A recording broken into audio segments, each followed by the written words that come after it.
son in there, a little bedded up, a little bankroll. He's gonna drive around the parking lot, shit like that.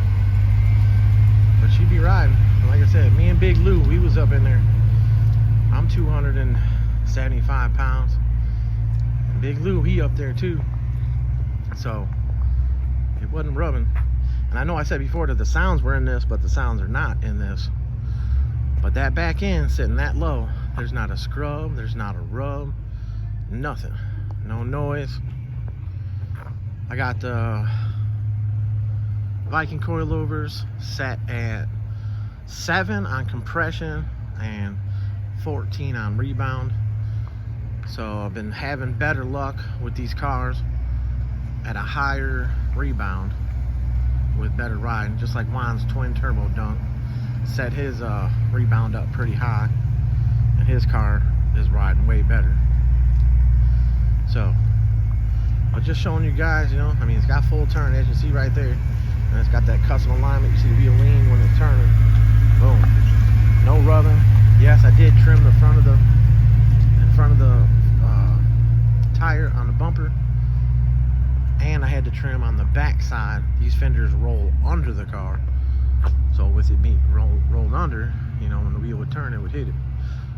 And then you got the e-brake cable on the driver's side that goes right behind the left wheel well. So the cable pushes that wheel well out some, you know, they make more room for it. But I turned around, obviously I cut it up a little higher, but everything's all cleaned up. Wheel wells are all cleaned up, everything's painted up, hole underneath the car is cleaned up. But yeah, that boy tucking pretty good. I know the one pictures I have of it sitting down, on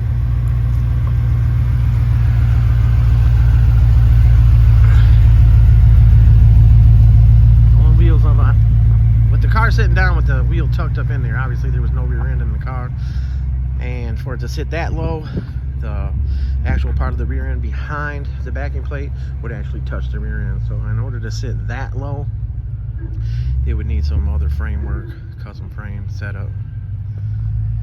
See if I can get the whole passenger side, just like I just did the driver's side. But I mean, everything's clean, real clean. I like to do real clean work. Been doing it, but now I just take the time to make everything cleaner. These back wheels are by 10, which is 11 overall.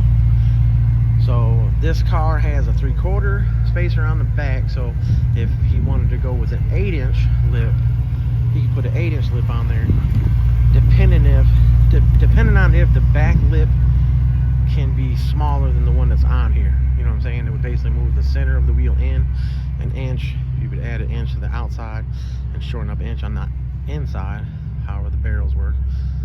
Whoever deals with that, I know. But yeah, I mean, I know this is just parking lot pimping right here, but just showing you guys over all the bumps and everything, how everything goes. Everything's smooth as hell, real smooth. Full turn, it's all there. I'm gonna call dude here in a minute.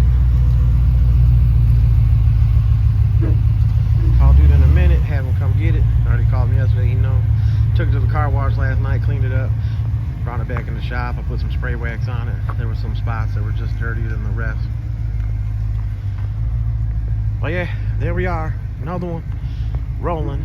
He said he'd taken it to go put a motor and stuff in it, a drive shaft to get lengthened, and it'll come back, you know, a little adjustment depending on motor wise. You know, this got the LT1 in it, weight wise to the motor, and if he's putting the LS in it, this and that. If it changes weight, if it's lighter, the front of the car is going to come up a little. If it's heavier, the front of the car is going to go down a little. So then I'll be able to readjust everything.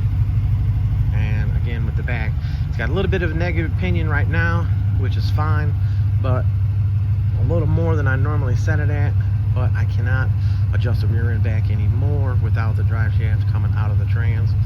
So the drive shaft is seriously only in the trans about a ½ inch right now. So he knows he needs a drive shaft. There was no sense in getting a drive shaft made now when he's going to change the motor. Obviously, you guys understand that. But all right, y'all, there it is. Bankroll Tim, bedded up Kustoms, Impala SS 96, 26-inch, 7-inch lip, SD4s, rolling. Big ass brakes. We're about to talk today when he gets here about the back, because he wants to upgrade the back to a bigger setup than what is on there, because obviously you can't see the back. But alright, y'all, Bankroll Tim vetted up. I'm out.